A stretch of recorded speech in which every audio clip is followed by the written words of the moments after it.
Lo siento. ¿Se Y ve ya se bien? ve. Muy bien, gracias. Entonces, buenas tardes. Nuestro tema de investigación es distribución potencial de las salamandras del género Bolitoglosa en respuesta al cambio climático en América Central Nuclear. El grupo está conformado por Ana Gabriela Miranda, Werner Molina y pues yo, Kiara Moreno.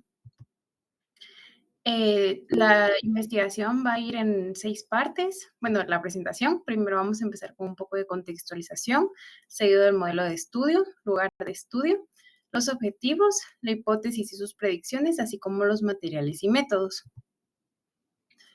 Para empezar, los anfibios son una clase de animales de vertebrados que se caracterizan por su piel altamente permeable, lo que les permite absorber agua y gases del entorno, que es esencial para su supervivencia. Sin embargo, también hace que sean sensibles a los cambios en la calidad del agua, como la contaminación, altas temperaturas y desecación de su hábitat. La temperatura del ambiente es un factor que limita la distribución espacial de los anfibios, pues al ser ectotermos no tienen la capacidad de generar calor metabólicamente, por lo que su ecología, fisiología y comportamiento está modulado por la temperatura. Las salamandras son anfibios que pertenecen al orden Caudata. Dentro de este orden se encuentra la familia Pleitodontidae, que cuenta con una amplia distribución geográfica. Las especies del género Bolitoglosa se distribuyen desde el noroeste de México hasta las cuencas del Amazonas y gran parte de América del Sur. Ellas carecen de pulmones y dependen de un ambiente estable para el intercambio de gases a través de la humedad de su piel, y por lo tanto son un ejemplo de los anfibios que son sumamente sensibles a los cambios en la temperatura y en la precipitación. La disminución de la población de anfibios tiene múltiples consecuencias en otros elementos del ecosistema debido al papel crítico que desempeñan los anfibios en las redes alimentarias. Su pérdida de especies no solo disminuye la diversidad biológica, sino que también compromete la estructura y la función del ecosistema, alterando el ciclo de nutrientes y la productividad primaria. Nuestro lugar de estudio es América Central Nuclear. Está extendida desde el Istmo de Tehuantepec de México hasta la Depresión de Nicaragua y es considerada una de las regiones con mayor diversidad del género de Bolitoglosa. Esta especie tiene preferencia por los bosques nubosos y los microhábitats arbóreos y terrestres que se encuentran en estos territorios. La pregunta que buscamos resolver es cómo responde la distribución de las salamandras del género Bolitoglosa al cambio climático en América Central Nuclear. Queremos determinar el efecto del cambio climático en la distribución de las salamandras del género Bolitoglosa en América Central Nuclear. Y para ello vamos a generar modelos de distribución potencial de las salamandras en base a los escenarios propuestos para el cambio climático, así como evidenciar las variables climáticas que conducen la distribución potencial en los escenarios del cambio climático a las salamandras del género Bolitoglosa. Nuestra hipótesis sería, dado que en Centroamérica nuclear los escenarios de cambio climático pronostican un aumento en la temperatura y disminución en la humedad regional, consideramos que la distribución potencial de las salamandras del género Bolitoglosa se verá reducida como consecuencia de ello, considerando que al ser salamandras apulmonadas son especialmente propensas a la desecación. Gracias. Eh, bueno, en cuanto a las predicciones que nosotros planteamos, pues son dos. La primera, como se puede ver en la gráfica, predecimos, ¿verdad?, de que la temperatura va a aumentar conforme, digamos, debido al efecto del cambio climático, y en ello se verá una respuesta negativa en la distribución de las salamandras politoglosas, es decir, que se va a reducir su distribución. Y asimismo, la predicción número 2 es que la humedad en esta gráfica se ve que está de mayor a menor, pero es porque queremos que se observe gráficamente, ¿verdad?, que va a haber un efecto directamente proporcional en la distribución debido al decrecimiento de la humedad, ¿verdad? Esto en pocas palabras quiere decir que vamos a observar menor humedad de la que hay ahorita, y va a haber, en consecuencia de ello, menor distribución de estas salamandras. Siguiente, por favor.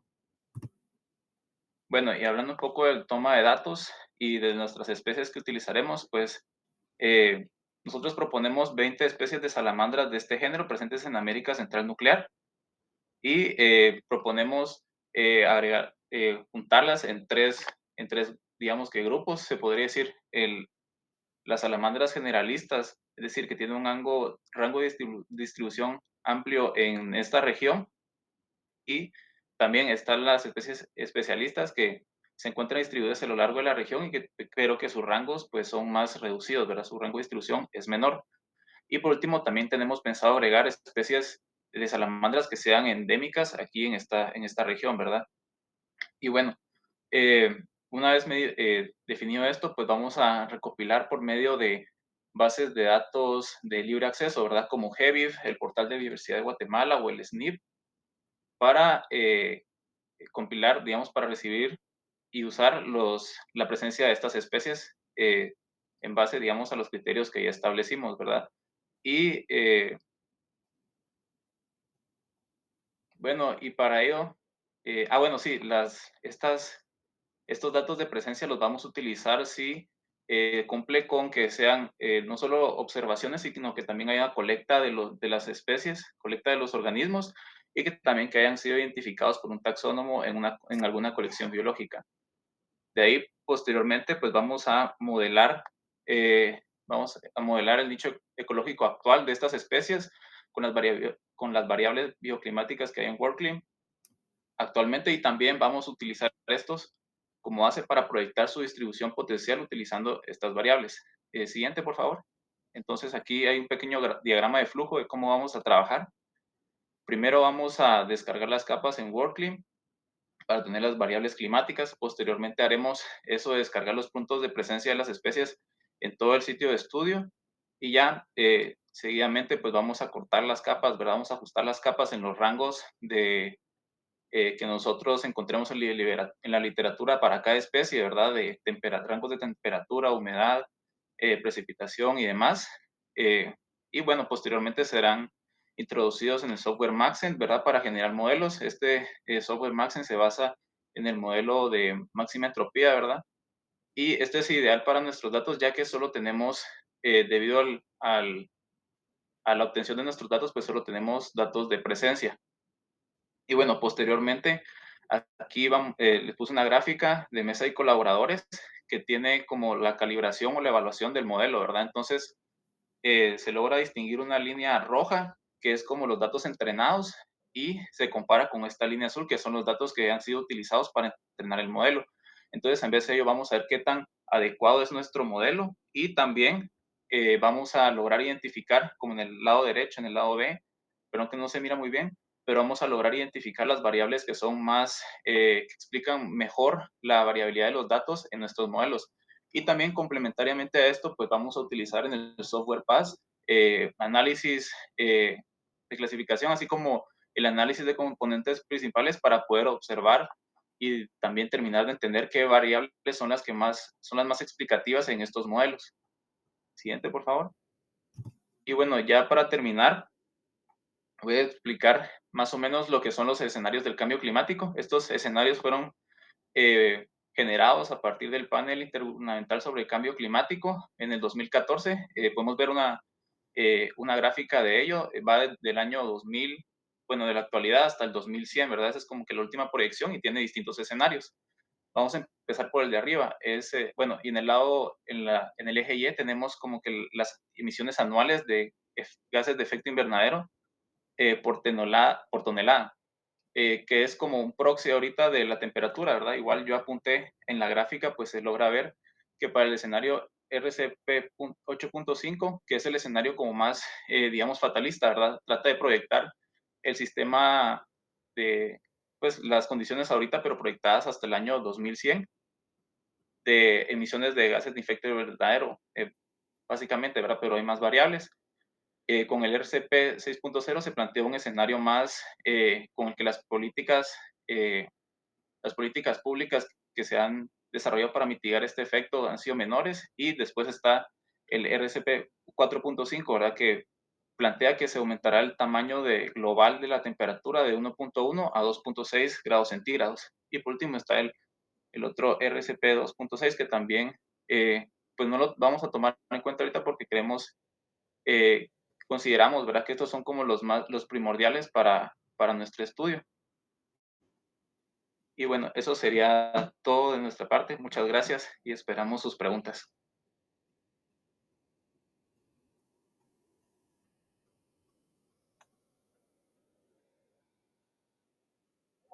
Gracias.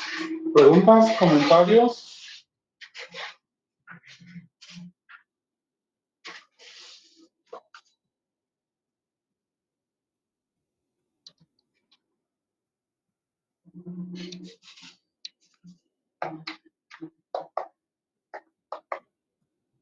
¿Preguntas, comentarios? ¿Nadie tiene ninguna duda? ¿Todo muy claro? Bueno, a ver, tengo varias observaciones y de hecho mi primera observación, mis dos observaciones generales tienen que ver con lo que ya he mencionado a los grupos que han pasado y que se los he estado mencionando en investigación aplicada 1 durante bastante del curso. Vayan de lo general a lo específico. De hecho, terminan hablando hablando del cambio climático, empiezan a hablar del cambio climático en su hipótesis, le introducen el término y luego hasta después estos modelos de cambio climático y especificar un poco más qué es el cambio climático en la metodología, en la última parte de la metodología que nos presentaron. Realmente, es lo más general que tenían ahí. Entonces, tengan cuidado con eso. Segundo, usen ejemplos puntuales, mejor gráficas para respaldar lo que están diciendo. ¿Vieron? Está bien que usen un índice de cómo ordenan su presentación, pero para la contextualización que nos compartieron, que es parte importante de lo que estaban dando hoy para poder justificar esa pregunta, usaron una diapositiva. Y entonces, ¿no es más fácil poner un mapa? Por ejemplo, ya hablaron de cuál es la distribución, nos mencionaron cuál es la distribución que tienen las salamandras del género Bolitoglossa en América. ¿No sería más fácil poner un mapa para ejemplificarlo? Que gráficamente se viera dónde está esa distribución junto con eso. Si no, solo es, bueno, sí, creámosle que la distribución va desde el sur de Estados Unidos, norte de México, hasta el norte de Sudamérica, que fue lo que dijeron. Y bueno, ¿y qué tan al norte de Sudamérica o qué tan al sur? ¿Qué es lo que están llamando el norte? En cambio, si dicen eso junto con un mapa, dicen, bueno, sí hay hasta el norte de sur de Brasil o norte de Argentina, algo más específico y donde lo muestran, es mucho más fácil. Y eso lo mismo es como ejemplo, cómo la temperatura limita la distribución de las salamandras. ¿Qué evidencia hay de que cómo la desecación limita la distribución de las salamandras? Eso lo mencionan en esa única diapositiva y luego su hipótesis dice, dado que en Centroamérica nuclear los escenarios de cambio climático pronostican un aumento en la temperatura y disminución en la humedad regional, consideramos que la distribución potencial de las salamandras del género Bolitoglossa se verá reducida como consecuencia de ello. Por ser salamandras apulmonadas, son especialmente propensas a la desecación. Bueno, ¿y qué significa eso de desecarse? ¿Cómo es que son propensas a la desecación y eso afecta a su distribución? ¿Cómo eso está ligado a la temperatura y a la humedad? Ejemplos de eso. Y ejemplos aquí, de hecho, me queda decir, ¿de dónde sale esa información? ¿Cuál es ese ejemplo? Que Centroamérica nuclear tiene en los escenarios de cambio climático pronostican un aumento de la temperatura y disminución en la humedad regional. Bueno, supondría yo que entonces ya hablaron de cambio climático y de escenarios que pronostican disminución de la humedad regional y de la temperatura y aumento de la temperatura. para poder enlazar esas ideas y entonces llegar a esta hipótesis. Ahora, aparte de esas observaciones, ¿pueden poner sus predicciones, por favor? Ajá, ahí. Miren, en esta predicción acá tienen distribución y temperatura en una, humedad y distribución en la segunda, ¿verdad? Como variables. Ahora, ¿en qué momento de eso que nos explicaron, de esa metodología, de esos pasos posteriores, ustedes van a hacer este análisis de relacionar la humedad y la temperatura con la distribución?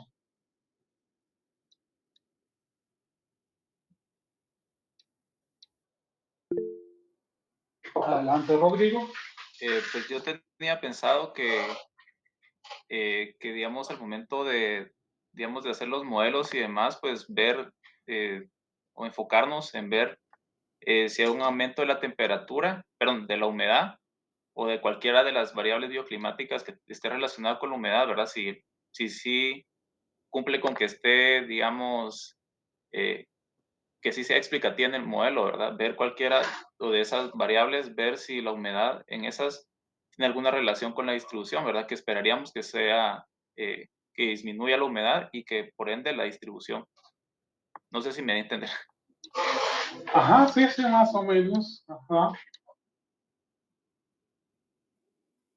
O sea, en ese modelo ustedes, ajá, pretenden, viendo si en el modelo fue explicativa la variable de humedad. Entonces, con eso estarían respondiendo estas predicciones. Pero esas predicciones dicen, a mayor temperatura disminuye, imaginaría yo, el área de distribución. O disminuye, a menor humedad, disminuye el área de distribución. Adelante, Rodrigo. Sí, creo que ya entiendo por dónde. Creo que tal vez hubiera valido la pena poner una predicción aparte como comparativa porque igual vamos a hacer los modelos actuales, ¿verdad? Los que hay para el clima de ahorita, se podría decir, con el anterior, perdón, con los proyectados, ¿verdad? Entonces creo que ahí valdría la pena, o ahí, digamos, esa distribución se vería comparada, ¿verdad? Y por eso podríamos afirmar o negar de que la distribución pues va a aumentar o va a disminuir.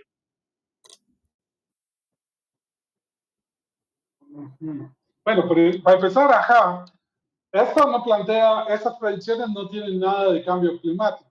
Eso es otra parte, realmente. Pero aquí estás hablando de si hay menos humedad o más humedad, menos a más temperatura, cambia el porcentaje del área de distribución. Área de distribución, no distribución. Entonces, y eso, acá, no es, sí, pueden usar algunas variables para generar un modelo de distribución potencial, pero ¿cuánto es el porcentaje de contribución de esa variable a generar el modelo potencial de distribución? No es lo mismo que decir que si hay menos humedad, disminuye, hay menos área de distribución. Eso no es lo mismo. Adelante, Sí, Rodrigo. sí, yo tengo una duda con eso. De hecho, cuando estábamos planteando las predicciones, yo tenía como esa, digamos que inquietud, ¿verdad? Que de qué forma podíamos poner pues, nuestras predicciones, porque yo leí otros artículos y realmente al momento de querer ver como las predicciones para poder dar una idea, pues no tenía como, no las mencionaban o yo no las entendía. Entonces, vi que anteriormente se había propuesto de que habían ciertas capas bioclimáticas que explicaban, así como la humedad, ¿verdad? Como que en conjunto se podían entender como la variable humedad, pero no sabía, digamos, de qué forma poder explicar eso, ¿verdad? En una gráfica, por lo menos.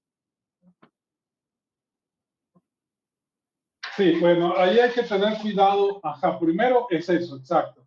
¿Qué es lo que están hablando como humedad?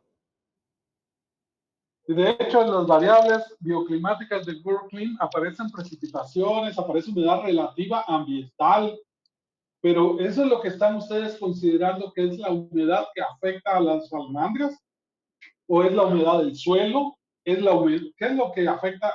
¿Cómo es que la humedad afecta y cuál es esa evidencia? No es lo mismo la humedad ambiental que la humedad del suelo, del hábitat, ¿verdad? Entonces, para empezar por eso, me causa duda esto, en este caso. Ahora, y además están hablando de las bolitoglosas. En general son varias especies. Entonces, ¿cómo se ligan aquí esas varias especies? ¿Esto representa todas las especies en conjunto o una especie? Entonces, en este caso, primero hay que examinar claramente cuál es la pregunta de investigación que llevó a esa predicción. Y en su hipótesis dicen que, ajá, la temperatura, aumento de la temperatura y la disminución de la humedad regional,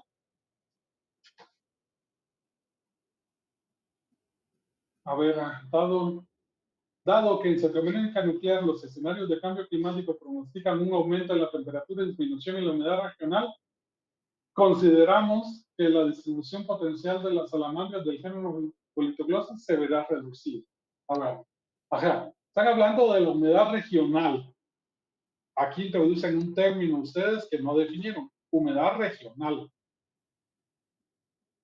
Eso hay una variable de la de Working que se llama humedad regional, o están interpretando ustedes alguna otra variable como humedad regional.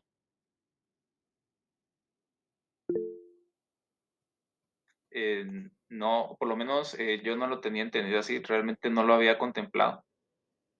No sé qué dicen las Y yo chicas. tampoco, yo creo que fue más de que queríamos dar a entender como la humedad en el área de, bueno, el lugar de estudio, ¿verdad? Pero no, habría que definir bien ese término a la hora de poderlo plantear bien Ajá, de las predicciones.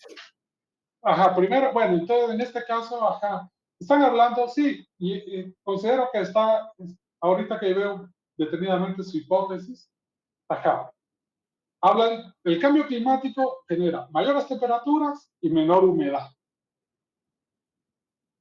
Y menor humedad, probablemente aquí revisen lo que es lo que querían decir con esto, pero se me hace que tiene relación con humedad relativa ambiental.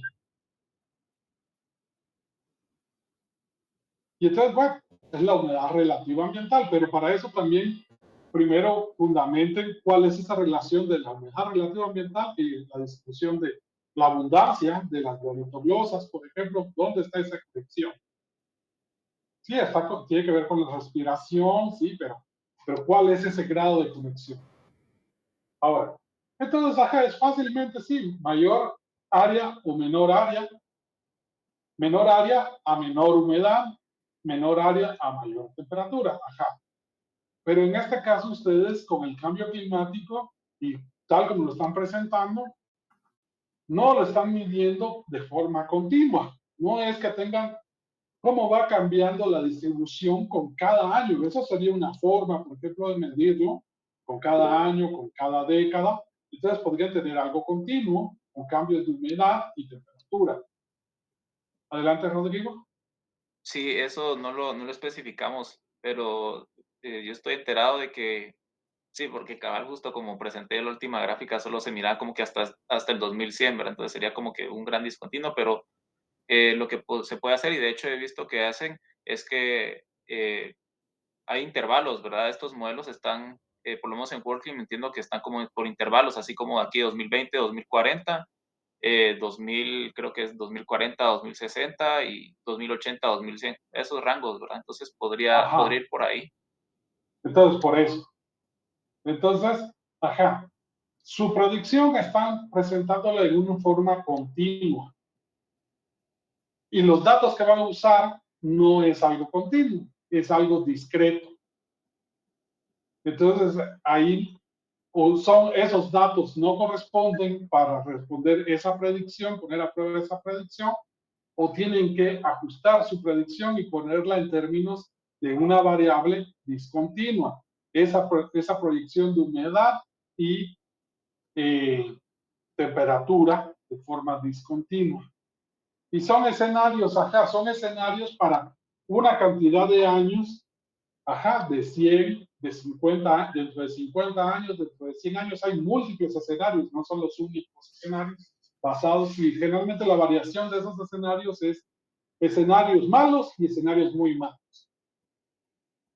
Y respecto a un aumento mayor de la temperatura o un aumento de la temperatura no tan fuerte.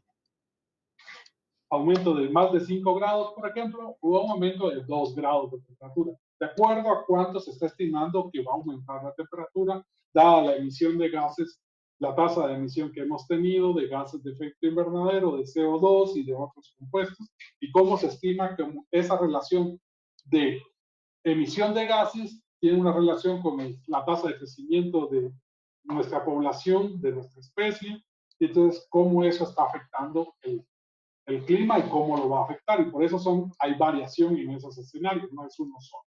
Es la incertidumbre, son promedios de cuánto aumentaría más si seguimos tan mal como estamos o si nos portamos peor, entonces va a aumentar más y va a ser peor todavía. No hay un escenario bueno en eso. Entonces, en ese caso, bueno, por eso en este caso, sus predicciones deberían presentarlo en forma discontinua, no en forma continua, para empezar. Y entonces ahí eso correspondería en este caso, en X lo que debería haber, tendría que ser con respecto a esos escenarios. En tiempo. Y sí, puede ser y entonces un escenario, por ejemplo, tiene la diferencia entre esos escenarios tiene que ver con temperatura y humedad, y entonces ya está incluyendo esas variables. El escenario A y el escenario B difieren en temperatura y difieren en esas proyecciones de humedad, por ejemplo. Adelante, Rodrigo. Entonces, tendríamos que hacer una predicción por cada escenario. O...